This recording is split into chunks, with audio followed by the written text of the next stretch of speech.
Good evening and welcome once again. Um, there's a lot going on in the country right now.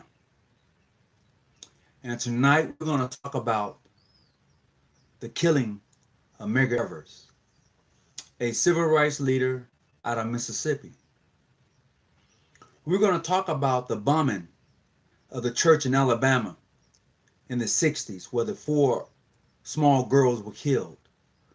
We're going to talk about quite a few things that's not usually talked about in Freemasonry.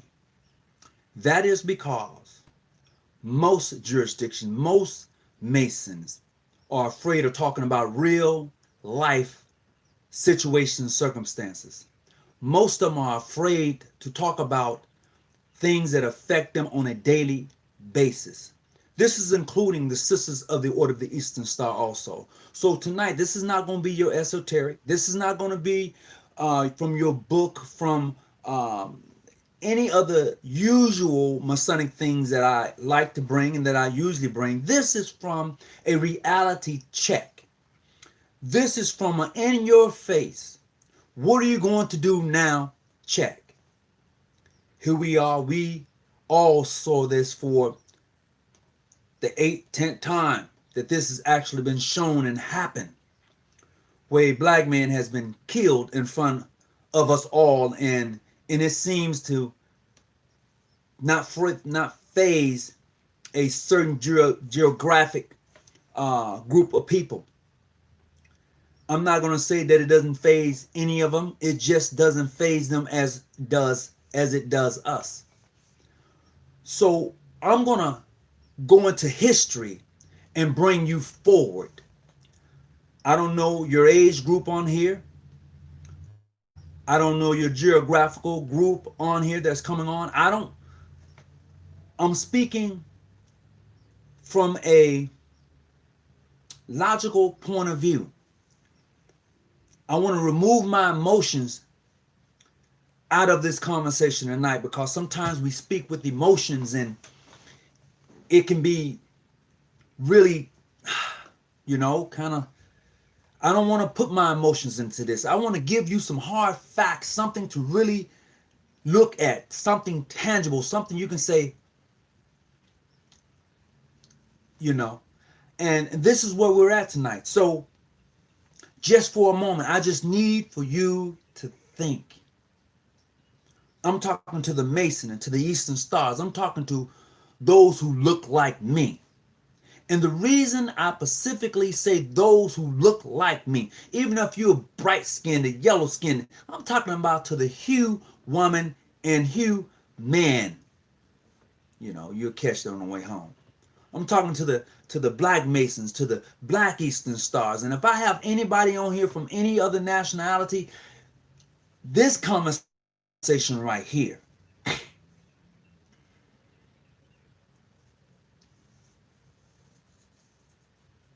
I don't know. But I'll tell you what. Every time something like this happens, there's a revolt.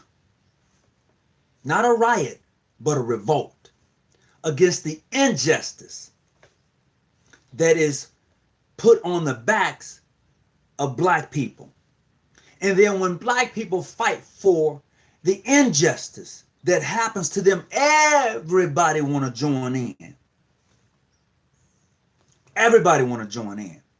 And then when those things that are won, the civil rights movement that won a lot of things to help propel the black man and woman to get them moving forward, everybody benefits from that but us. We've often told to pull your bootstraps up. Well, hell, when you ain't got no boots to lace them up, you can't do none of that. Well, get up, you're lazy. Hell, what do you mean we lazy? You know what you hear. You know what you see. But this is what they say about us all the time. Look at they rioting. That's a revolt. You don't say that after a football game and your team has won a national championship. You see them burning up cars and flipping over things and setting buildings. Oh, you know what? They having a little fun, you know. You don't call that a riot. We know how the story goes. But see, this is something that most Masons don't want to talk about. You want to keep this like, oh, everything is not okay. I'm just tired of people saying that everything is okay when you see what's happening around you. But some of you are so hell-bent on licking that boot and scratching when you ain't itchy and laughing when shit ain't funny till it's just sickening. Some of you are so hell-bent on being accepted until you missing what's happening in front of your face. Oh, Brother Hawkins, you shouldn't bring Masonry into this. No, it is in it. Take a look. The bombing that happens to those little girls in Alabama, that was done by Masons. They didn't look like you, but they was done by Masons. Oh, and don't forget Medgar Evers. He was killed by a Mason. How many years did it take to bring that man to justice? He was on the way out the door. 1 foot in the grave and 1 foot out. Before there was any justice. And here you are, happy as can be. It's going to be all right, Brother Hawkins, you know. You just not recognizing, you know, you clandestine. And when are you going to grow up and get over that stuff? I've been told many a times, and I say it again, Brother Hawkins, you know, why you want to talk about that? Because when you continue to deny and continue to just look down on those who look like you across the spectrum, regardless of the economic and social, economically wealthy, whatever when you continue to do that, this is what you're going to get. Oh, this is not going to be the last one. It's not, and you know it. So where do you stand in all of this? I'm talking to the Black Mason, to the Black Eastern Star, to those who consider me less than, to those who don't even consider me to be the Mason. I'm talking to you. Where do you stand in this? Somebody said, well, what do you think we should do? I can only say this, and I'm going to walk lightly on this because things you say can sometimes come back and bite you when you have your emotions in them. But I'm going to say this with a clear mind. Don't expect people to do things for you that you won't do for yourself. Don't expect people to do things for you that you won't do for yourself. If you don't fight for yourself, nobody else is going to fight with you or fight for you. They won't. Everything we have ever gotten in this country, we had to fight for it. And even when we tried to break away and do our own thing, they came back and got us. When I say came back and got us, I'm talking about they didn't want to see you leave. When you start to prosper and you was doing your own thing, when you was on your own land, when you was building your own schools, having your own churches, preaching your own gospel, having your own farms, they didn't like that. They burn your houses down. They burn your farms down. They didn't want you to be by yourself.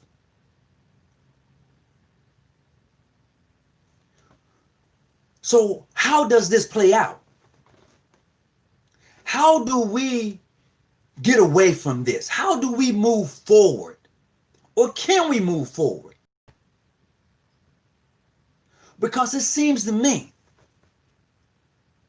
the comparison between the Hebrews under the Egyptian rule, it looks like it's full circle. Just look at the comparisons. And we're going to get into tonight's subject, the killing of Medgar Evers, in just a second.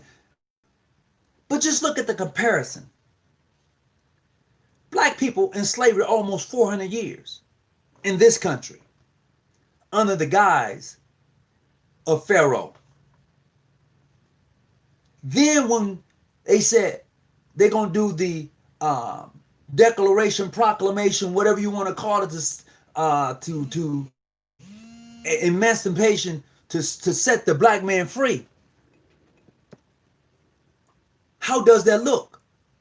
Have you ever looked up the word, are you really free? Look up that word. See what it really means.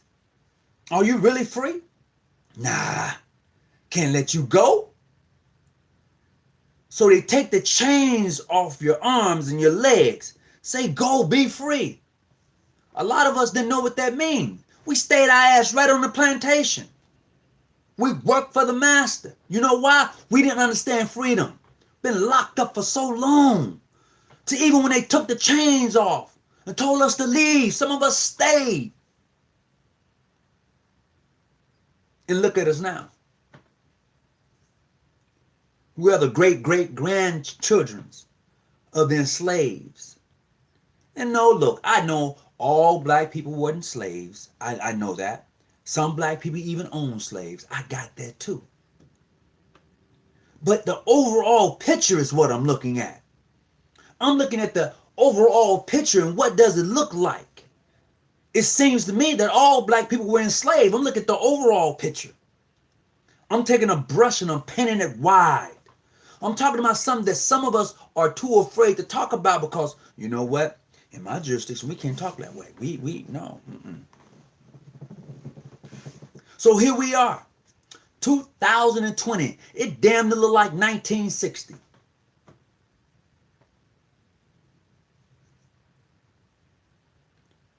They ain't lynching you a lot. People that look like me. They ain't necessarily lynching us as much, but they killing us just the same. And don't tell me about no black on black crime. I don't want to hear black on black crime. You know why? Because they label that. They label that. So now when somebody like you get killed by somebody that looks like you, black on black crime. You don't say nothing about no white on white crime. Filipino on Filipino crime. You don't say nothing about that. I want you to think about it. Everywhere you go in the United States, check this out. Everywhere you go in the United States, there's a little Italy, a little China. A little Italy, a little China. Every group of people that migrated to this country got a place to call their own. Every one of them. You look around in your city, your town, your state, and there's a place for them. If I'm lying, just look around. I'm not lying. You need to look around. There's no place in the United States where you can say this is Black Town. Oh yeah, we had Harlem. Harlem is changing now. Okay? That was a jewel right there. That was our jewel, but that's changing. If you live in New York, you know Harlem is changing. San Diego is changing where I live. We had a place called Southeast San Diego, and you knew there was nothing but black people in Southeast San Diego. They call it south of the Mississippi. That's changing. It's changing where you at. The only thing that ain't changing is the ghettos. You know why? That's where they keep most of us at. And when we get out, we don't want to go back. It's a desert. And then what they do is when we leave, they kind of shimmy themselves in, bring a store here, bring a store there, after they done suck the life out of us. After stores that are owned by other people that don't look like us and made their money. From the sisters who go to get the nails done and get their hair done, and for the brothers who like to have a little drink every now and then. From the service stations and gas stations. Ain't owned by any of us in our own community. Is it really our community? They just got us stuck there. I'm looking at this from a whole different point of view. Take, for instance, I think it was around 1984, 83 in Philly. You remember when they bombed that whole block? That whole block in Philly, they bombed that whole block with men, women, and children in there. Because the black people that was in there, didn't want their kids to be going to certain schools. They want to educate their own. They was trying to isolate themselves from being brainwashed, whatever. You know the story I'm talking about. If you live in Philly, you know exactly what I'm talking about. It happened in the 80s. That whole, I think it was like 3 or 4 blocks, they burned it. They dropped a bomb on those people and they killed them. And if I'm not mistaken, I think they had a black governor or mayor at the time. Are we just that up? Yeah, I sound emotional, but I'm really not there yet. It's to the point till we're going to have to rethink some things. As a matter of fact, we should have been and rethought some things, but we were asleep. When I say we were asleep, not all of us, but a lot of us were asleep. We thought everything was okay. We thought, hey, a new day came. We have a black president. We have a black DOJ. We had black people in permanent positions and power, and we thought it was okay. But what did they do for us? Legitimately speaking, what did they do for us as a race of people? Because I listened to what Obama said when he was president. He was president for all people, not just the black people, which was true. However, everybody got somebody that deal when he was in office. Everybody benefited from Obama being in office but black people. Oh, well, he did the health care.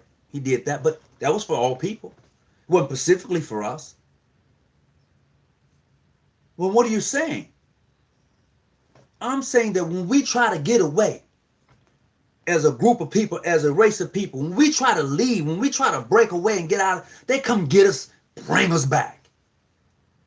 Just look at history.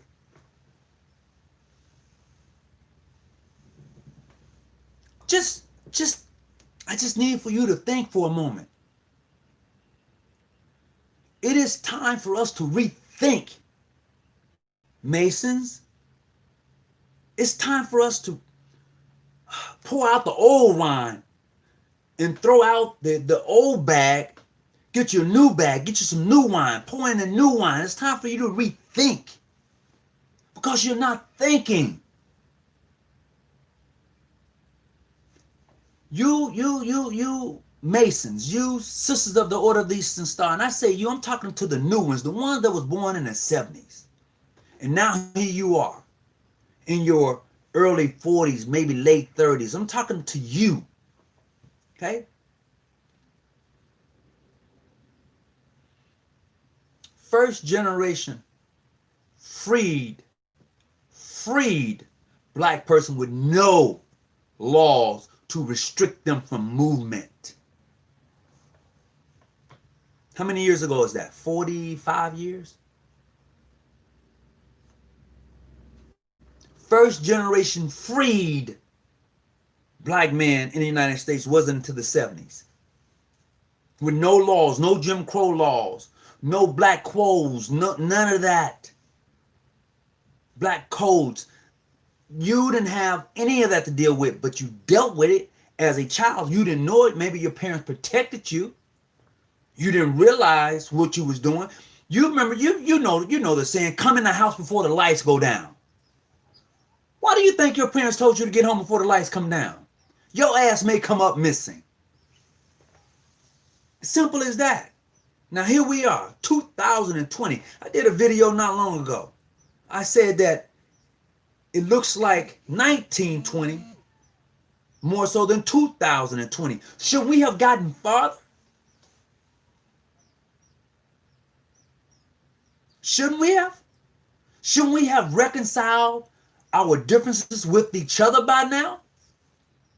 Shouldn't we have? Who has their hand in the pot to keep us from doing those things? Tell me if I'm wrong. Tell me, I need somebody to call. Tell me if I'm wrong. Have you ever been standing somewhere on your job? You, a couple other black people, you just chit-chatting. Somebody walk by somebody, you know, somebody walk past you. They look at you like, really? They you know the look. Come on now. The hell that ever happened to you? I'm just asking. You at work? No, as a matter of fact, you ain't even got to be at work. You just hanging out. You coming out of Walmart. You coming out of Target. You coming out of some of the convenience stores, and you see your boy coming down the street. You see that young lady coming out. Y'all know. You have that conversation, and they look at you funny, like if y'all ain't supposed to be talking to each other. Have you been there? Done that? Why is that? Why is it that when they see us having a good time, laughing and talking and enjoying each other's company, they get upset? Why is that? Something ain't right. I need to understand what is the mentality that they have toward us that is so, it's hatred.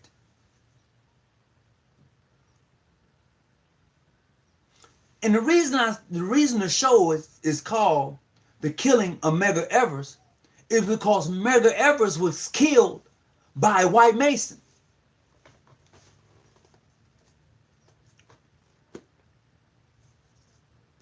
Making good men a better man. But some of us are so hell-bent on them telling us as Masons that you are accepted now, till you turn your back on the other brothers that look like you. You call them non-Prince Hall brothers. And this is just not throwing a rock at Prince Hall, but we all do it. I used to. I ain't gonna lie, straight up. But as I've grown and matured, as I've occupied my mind with useful knowledge, as I've learned to apply the knowledge, and then now that I made it to the Master Mason stage in my life, I can reflect. I can take that useful knowledge and apply it and pass it on and say, this is not right. I can do that. I can say, that's my Prince Hall brother right there. Call him up. Hey, man, what you doing? Oh, I'm all right. Oh, but he's not supposed to be talking to me about masonry. Bullshit. We are Masons. We are Masons. We're the it factor. That was the time they didn't even allow a black man to be a Mason. And you telling me we can't talk about Freemasonry because of some shit somebody else said? You need to wake up, smell a coffee. Somebody put too much cream in your coffee or too much damn sugar. But anyway, they done something to your coffee. It is not good. And don't tell me they don't have a surveillance on those people who are standing up and taking leadership in this movement. Those young people who are saying enough is enough. Don't tell me they don't have surveillance on them. Oh, you must have forgot when Freddie Gray got killed. Remember Freddie Gray? You must have forgot when he got killed. Those people who rose up to be leaders in that particular movement, that Black Lives movement right there. Oh, you forgot some of them got killed, huh? Mysteriously got killed. Oh, you forgot about that. Oh, they kill leaders in this country. Trust that. They kill leaders in this country. But some of y'all is good.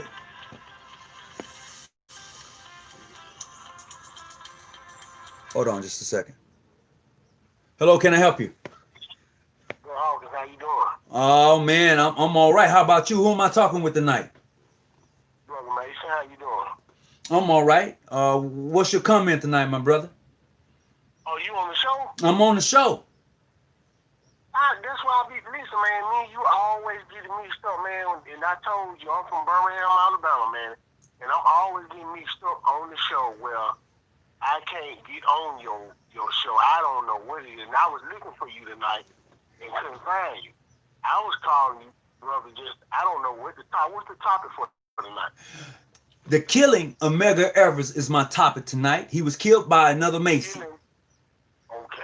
And we're talking in regards to this situation of this young black man killed by this police officer with his knee on his neck. We're talking about the murdering of the black man. We're talking about how does masonry play a factor in justice and humanity? How do we fit in this into this picture? When do we wake up as black men and leaders in its various jurisdictions and say enough and enough? When do we really begin to participate? You know, we have had great Masonic leaders to participate in the civil rights movement. And we may even have some great Masonic leaders now who are participating in the NAACP and other, the Urban League. But where are they? And when I say where are they, not to say they're going to show up in their Masonic gear. I'm not saying that. I'm saying that when you are a leader, you take a role in leadership. You go out front. You see things that those behind you can't see. They're called followers. Okay? Right. So when you are out leading your Grand Lodge, your Blue Lodge, your Shrine Temple, when you're out leading and you have been elected to do that, you're supposed to have a consciousness of awareness of what's going on around you and where you at and in your community. So you bring back that information. You give it to the brothers. You give it to the sisters. And you said, this is what's happening. Our community needs us. You don't necessarily have to dress up to go out and show who you are. But when they say they need you, that means that you need all hands on deck, bruh. Right. All hands on deck. You know, I feel like this, man, that you thing on this earth, man, you know, that God created by right, he got a right to protect himself. We have a right to protect ourselves, man. So, you know, what we need to do is, man, we gotta organize. We already organized. We gotta have some balls, and we gotta be what God created us. So, that was what's going on, man. That was California, which is like, I don't mind you. I'm my own damn business. I don't have a gun. Mind you, my ride sees what's happening and got the camera on. I'm getting ready to leave. The police punches the young man, pushes him down. What did I do? Am I that big of a damn threat? Are you that afraid of me? I'm 160 pounds. Here you are, 220. Yeah. I'm 6'2", and that little kid, I think he was like 5'8", 5'7". Yeah. And then here come about 4 other police officers come running up, handcuffing him. But why you detaining the man? Yeah. You know? Sad thing is, brother, I wouldn't mind, to be honest with you, I wouldn't mind organizing and get with some brothers, man. We can make a change, we can do something, but how many brothers gonna be loyal that's gonna do that? The thing is, are we afraid to? You know, like I said, if I get some brothers, man, if we had some brothers, man, that was loyal, like them brothers back in the day, them Black Panther brothers and them guys like that was loyal, that was loving, and that was willing to sacrifice some things and do it, I'm with it, man. But these days, you ain't got no guys like that. You got so many Uncle Charlie dudes, bro. It is sad, especially down here where I'm from, in the South. It's sad, man. But I wouldn't mind, man. But, you know, I can't do it by myself. Well, I'm going to tell you what I did. I joined the African American Rifle Association. African American Rifle and Gun Association. I joined them. They got chapters all over the United States. I Google where is the nearest black-owned gun shop or gun store. Come to find out, there are quite a few in California. There's a couple not far from where I live. So you find those, you find those entities. Learn how to handle your gun safely. Learn how to protect yourself and your family. That's what you do. I'm gonna do that off the bat. I gotta do that off the bat. Yeah, but you're asking for where do you find men at like yourself, like-minded men. Right. This is where you correct. find them at. They there.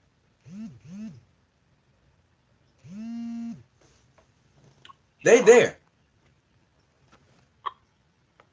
Yeah, man.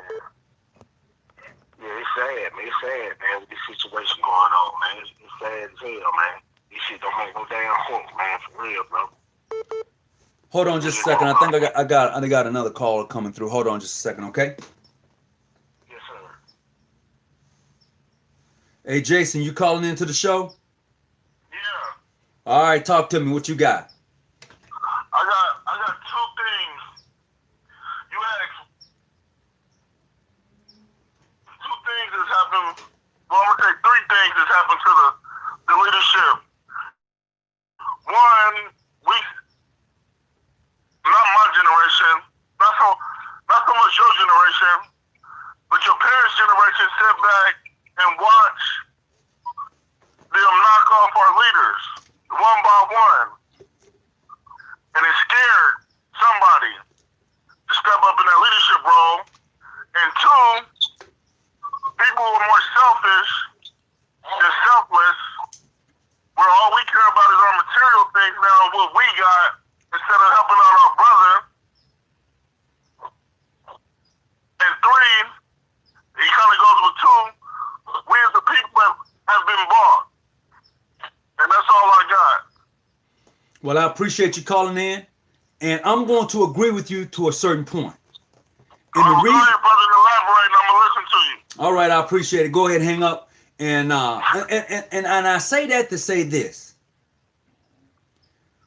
One thing, I need to be careful how I'm going to say this.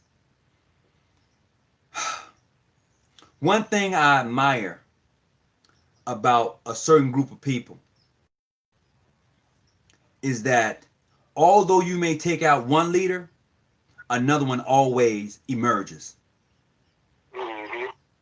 I'm not calling that group of people name because I know there are people who's watching this show, and I know I just know it, you know. So I have to be mindful of what I say. But there's a group of people that when you kill one leader of theirs, another one pops up. They just prepared that way.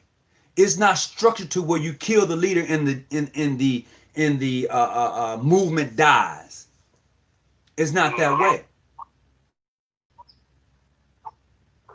So for us, it is up to us right now, including me, to step up and be the example, be that leader. See, here's the thing, what I find, brother, and it's some things that you touched on. Most of us ain't ready to make that sacrifice. You're right about that, bro.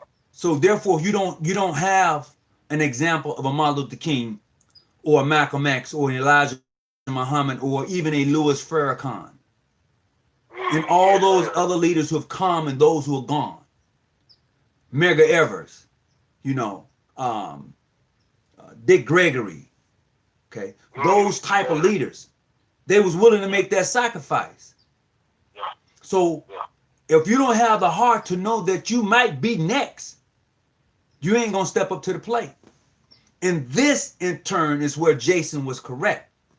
We saw what happened to the leaders that stepped up to the plate.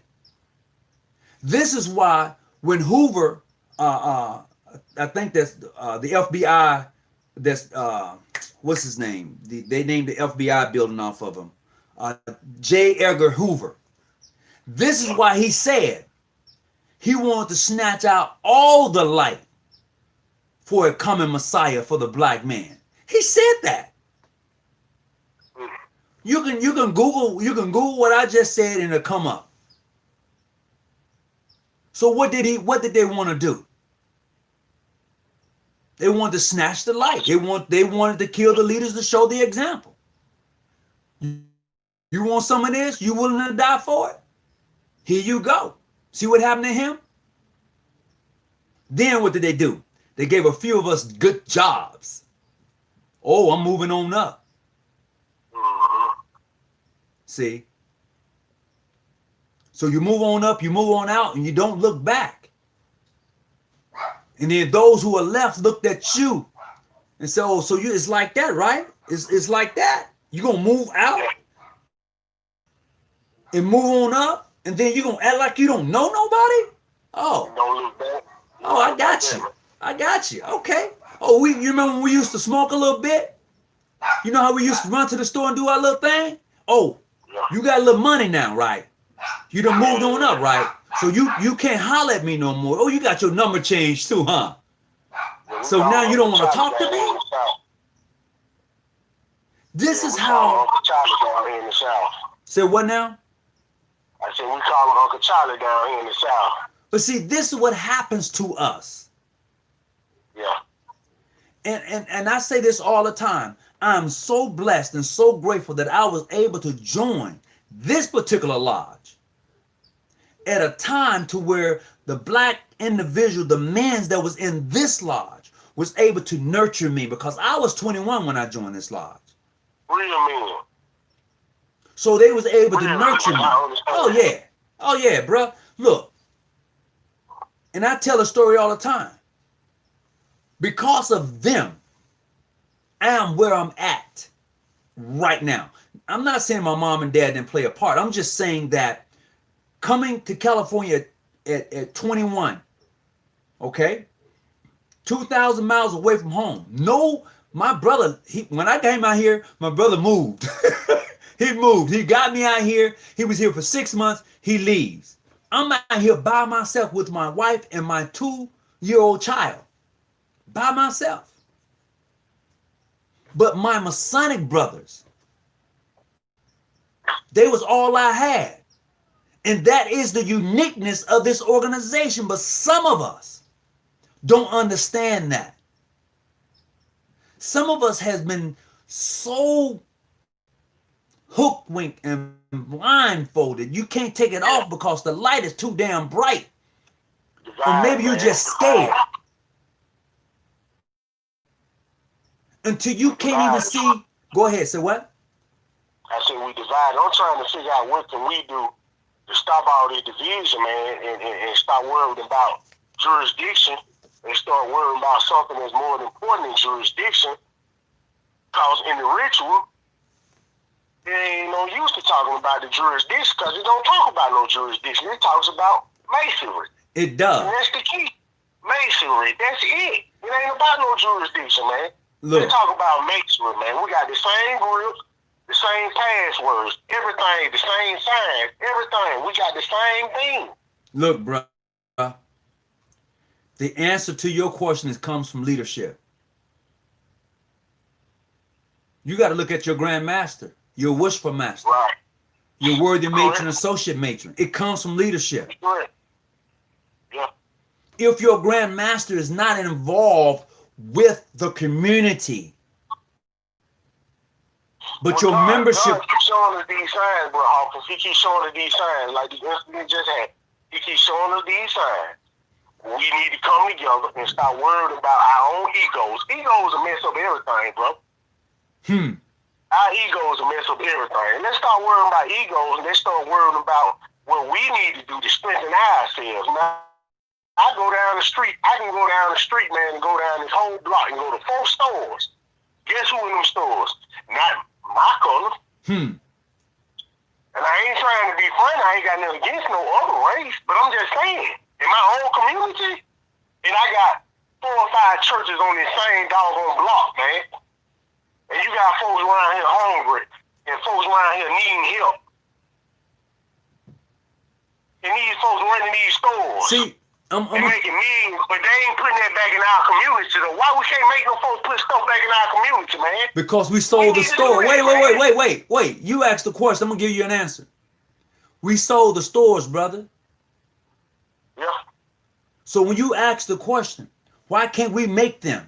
We sold the stores and nobody looked like us came up to buy the same store that was for sale. Yeah. So that corner store that was owned by Mr. Johnson, that lived 3 houses down, and when he got tired of the store and he wanted to sell it, nobody in the black community offered him a decent price for the store. But somebody from the outside saw that store makes a pretty good penny. I'm going to give you what you asked for the store. And no more, no less. So Mr. Johnson takes the money and now he wants to retire and live a nice, comfortable life. Now the store is not owned by nobody that looks like you. So that's how they get down. See, when you don't have the economics to go in and to actually go into a place and affect it, this is what happens. I just told my wife that we was looking at this on YouTube, man, about how they tearing up. I said, man, we got to do something to get their attention. That's the only way we can get their attention. Look, economics. And doing stuff like we got to get their attention some way. Well, I don't know what to do. People say this shit, it got me hot. It got me hot as hell, man. Well, people say they burn it down their own community. What? Look, we don't own shit in here. There you go. We don't own nothing in here. We don't own the Walmart. We don't own the Target. We don't own the Home Depot. We don't own the Walgreens. We don't own the Piggly Wiggly, the Jitney Jungle, the food. We don't own nothing in the community. Oh, but we burning down the community. Yeah. See, if those companies really cared about the community, they would really invest in the community. There you go. But they don't care about it. What they do is they move in, they suck the wealth out the community. They don't put good grocery stores in your community.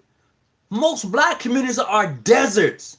There's no Trader Joe's in Southeast San Diego, where majority of black people really stay.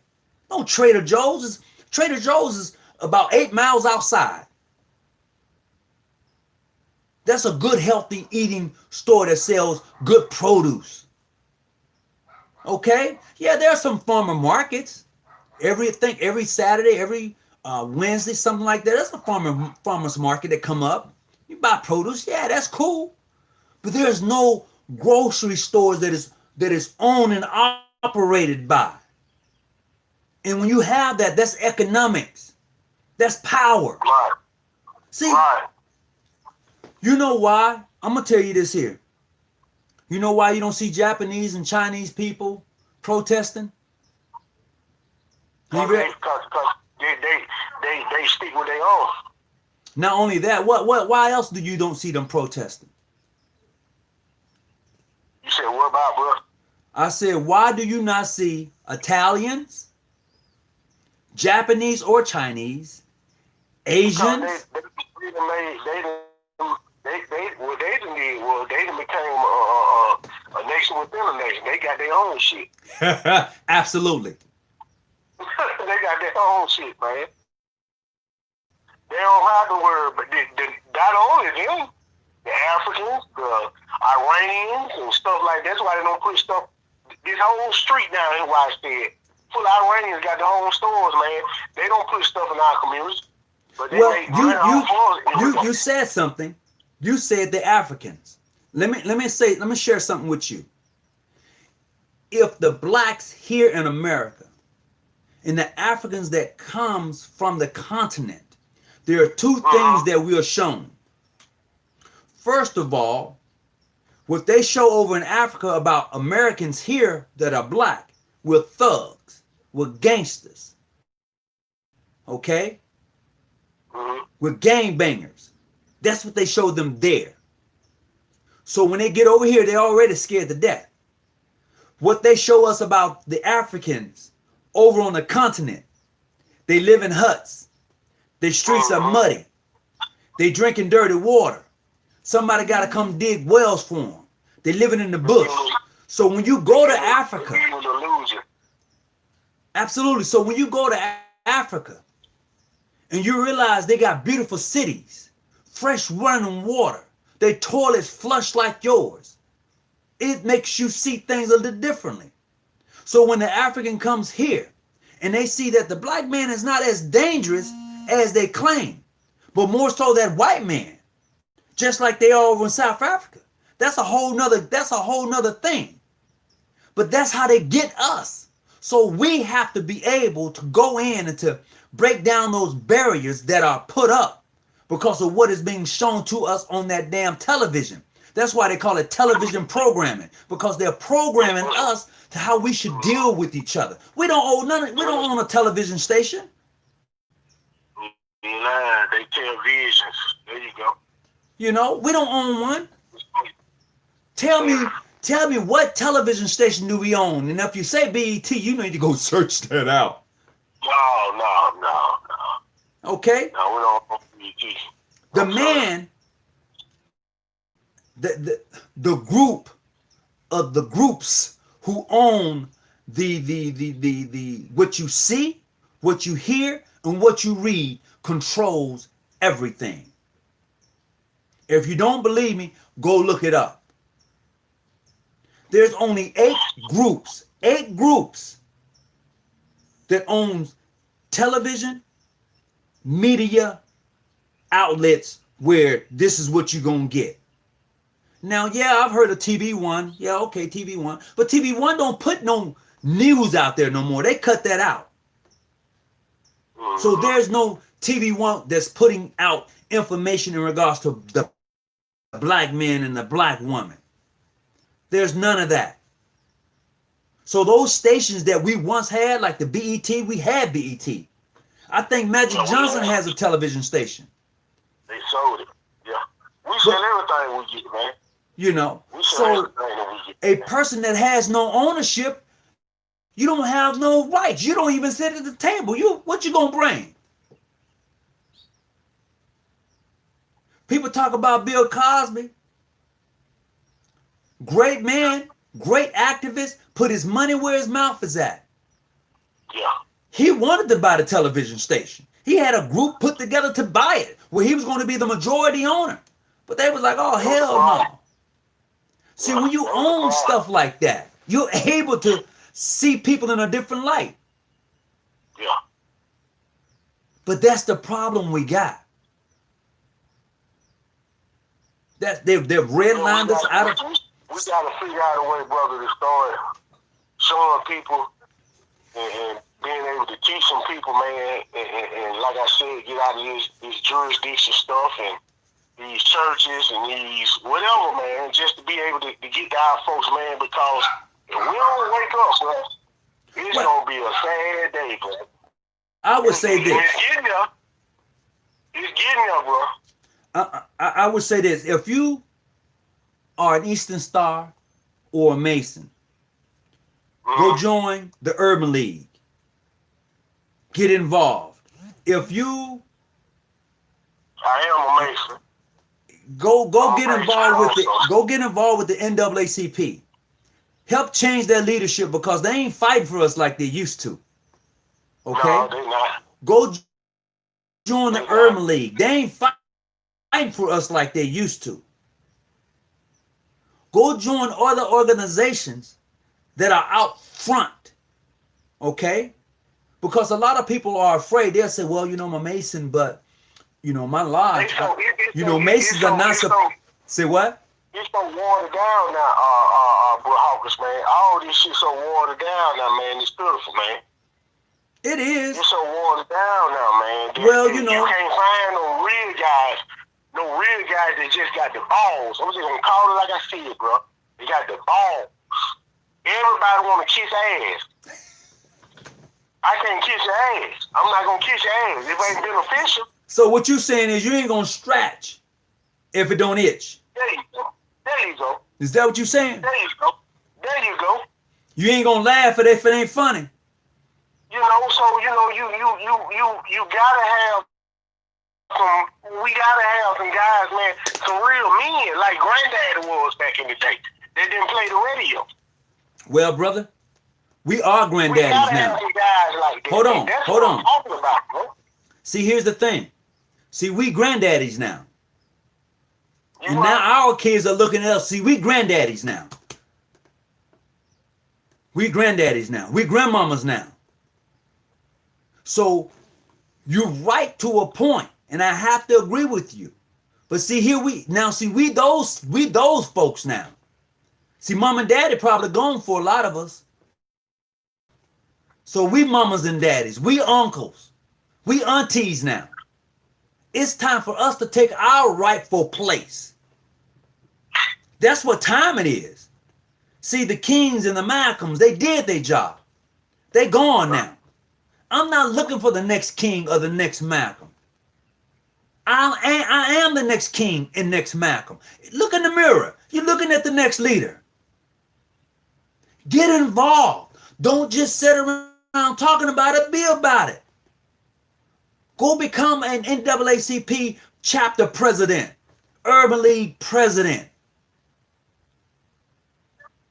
Then you're going to be able to effectively change. Go sit on the what they have here in San Diego. We have the board that actually kind of oversees when the police get out of hand. I think it's a puppet board, but they have it. So go get involved with that board. Run for office. As a matter of fact, run for alderman. Run for a city councilman. Run for office. If you don't like the way shit is, run for office.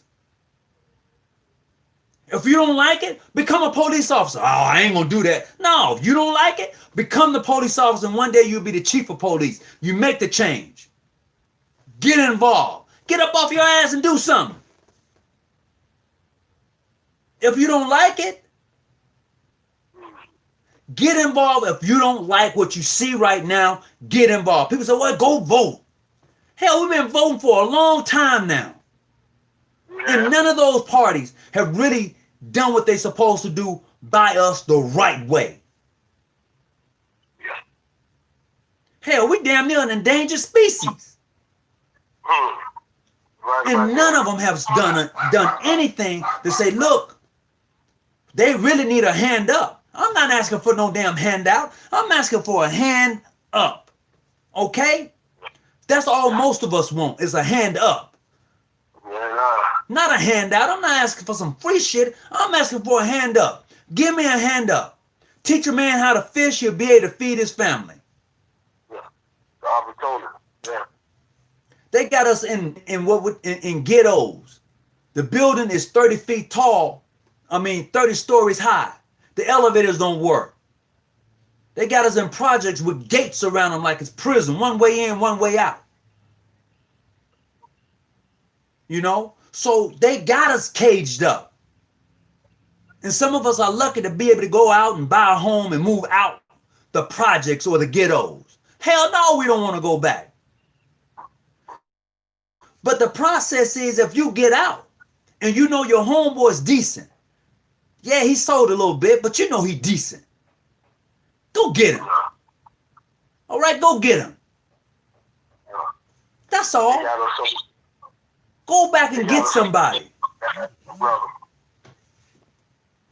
They say you should never. Say what?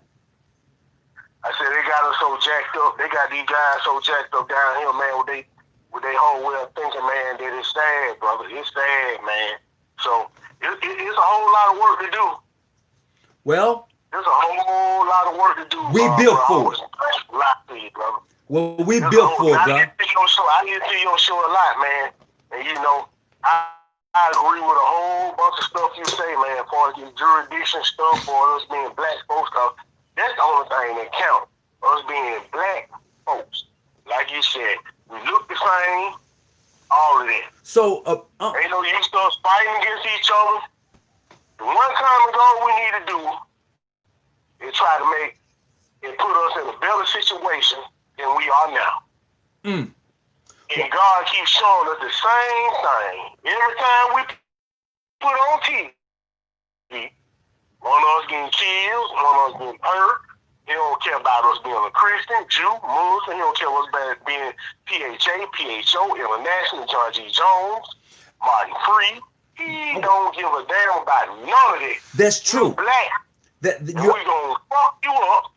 So what we need to do is come together and stop all this bullshit, man, to make a damn change, man. But we can do something for our own selves, because they do it for themselves. They living good. They going to the lakes on the weekend. I'll be at work. Like, boy, what you doing? We going to the lakes. We doing water rafting. We doing all this shit. What we doing? We ain't doing shit, man. I'm tired of this shit, bro. I ain't gonna lie to you. Well, I'm going to agree with brother Alex Fitzgerald, but he removed his post, but I can see it.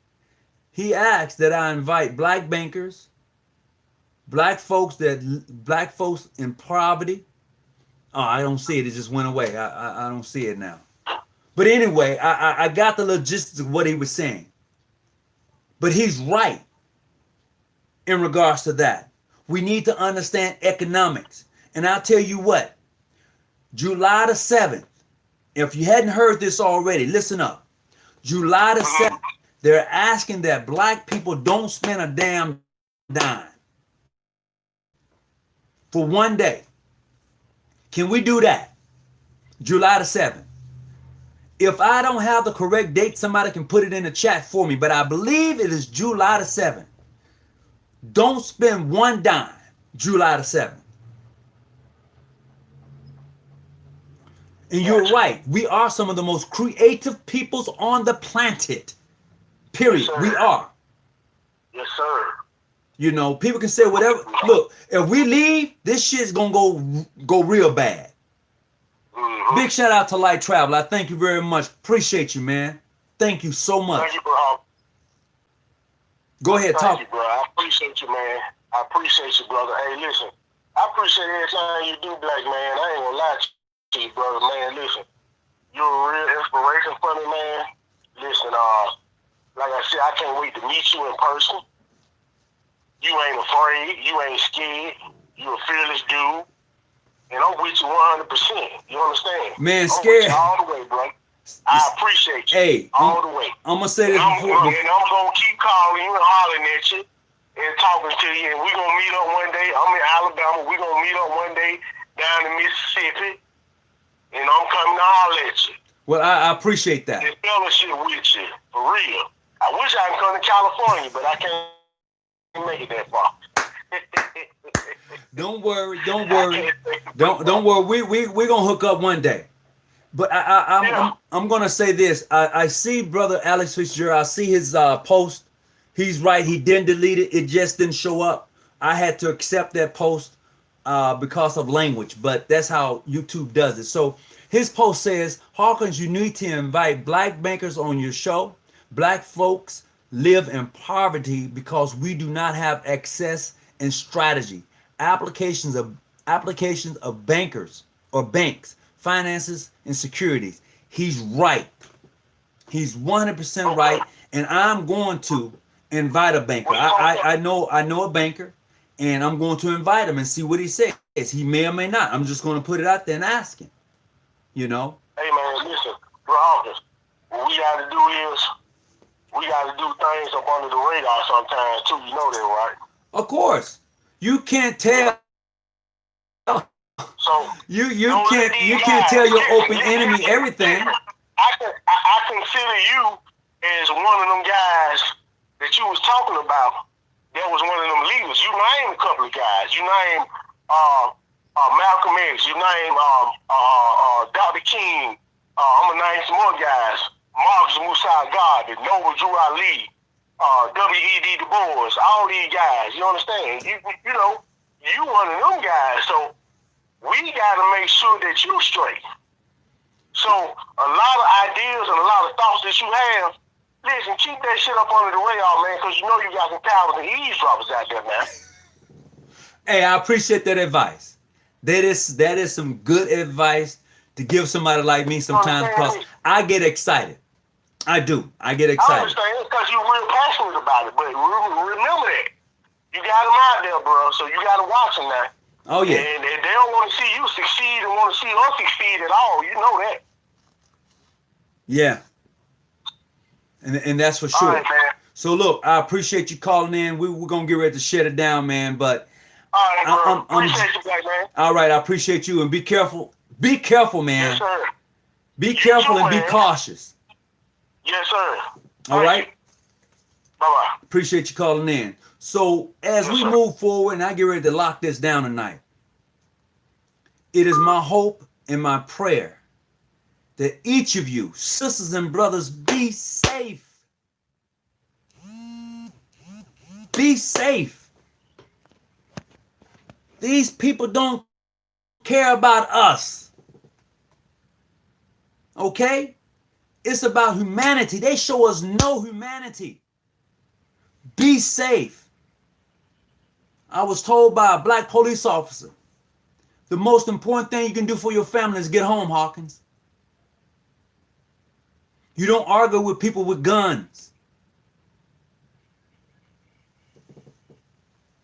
Get home. Live to fight that another day. File your complaint the next day. The best advice that police officer ever gave me. Get home. Be safe. File your complaint tomorrow and follow up. So I'm telling you, brothers and sisters, be safe. Be cautious. So look, I appreciate everybody for tuning in tonight. Man, I'm out. Whatever you do, keep your light on. Stay out the bushes.